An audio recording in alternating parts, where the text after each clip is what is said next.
Buenos días, mi nombre es Leonardo Suárez y yo les voy a explicar un poco sobre los elementos de la investigación científica. Primero es importante resaltar lo que son las variables de estudio.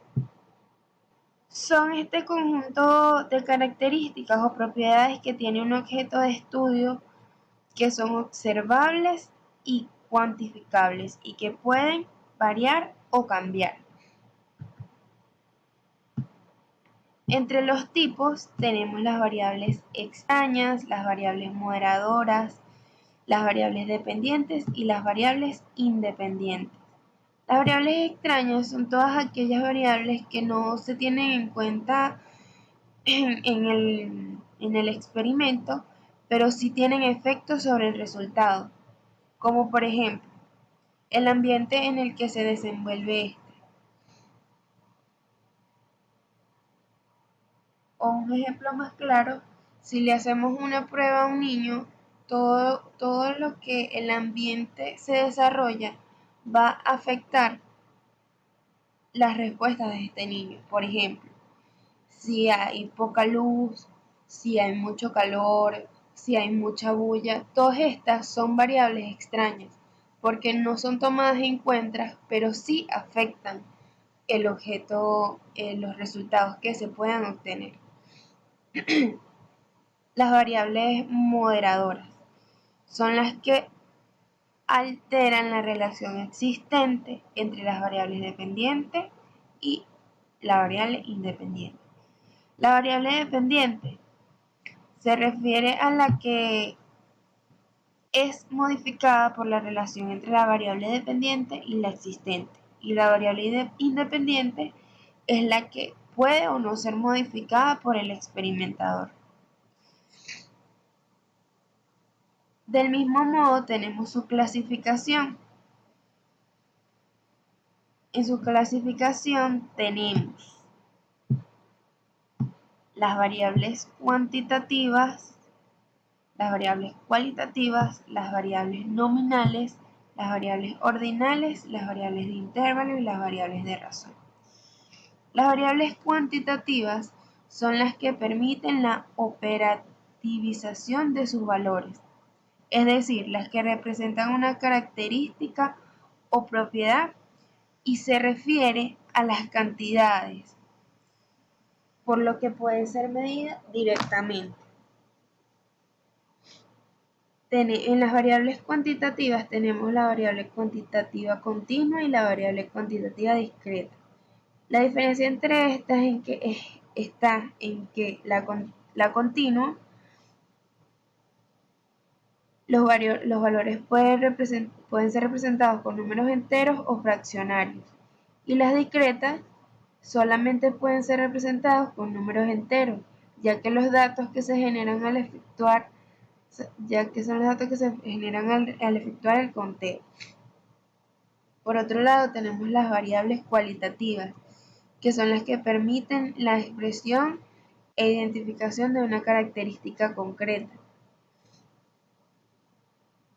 Son las que hacen referencia a las cualidades del objeto de estudio y no pueden ser cuantificados directamente. Entre las variables cualitativas tenemos la variable cualitativa ordinal politómica y la variable cualitativa ordinal dicotómica.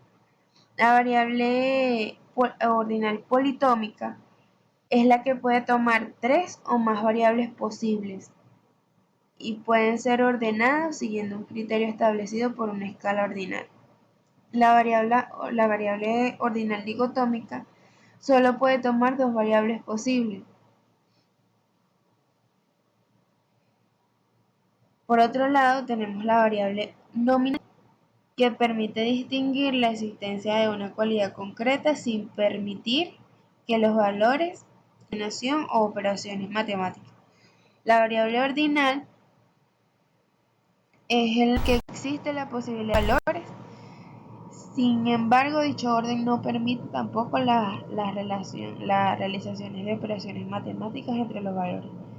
En las variables de intervalo, por el contrario, es en donde existe una escala de intervalo y permite establecer las relaciones numéricas entre las variables. Y la variable de razón es en la que existe un punto de origen y supone la ausencia total de lo medido.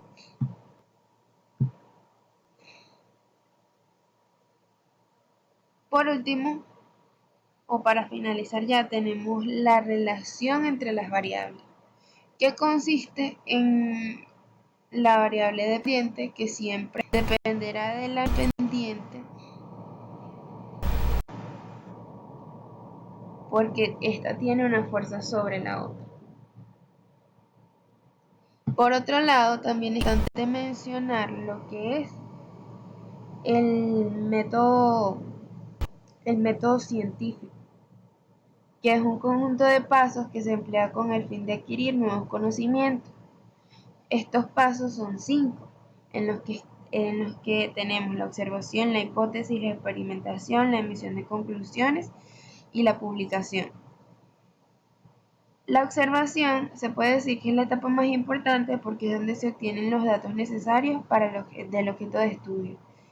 La hipótesis es la etapa donde se busca explicar los hechos observados en la primera, sin ningún margen de error. En la experimentación, por el contrario de lo que se piensa, no se busca probar la hipótesis, sino más bien refutarla con el fin de tener el menor margen de error posible. En la emisión de conclusiones es donde se sacan las conclusiones y de allí se forma la teoría. En la publicación es la última parte, es donde se publican las conclusiones con el fin de ampliar el conocimiento científico. Esto es todo, muchas gracias.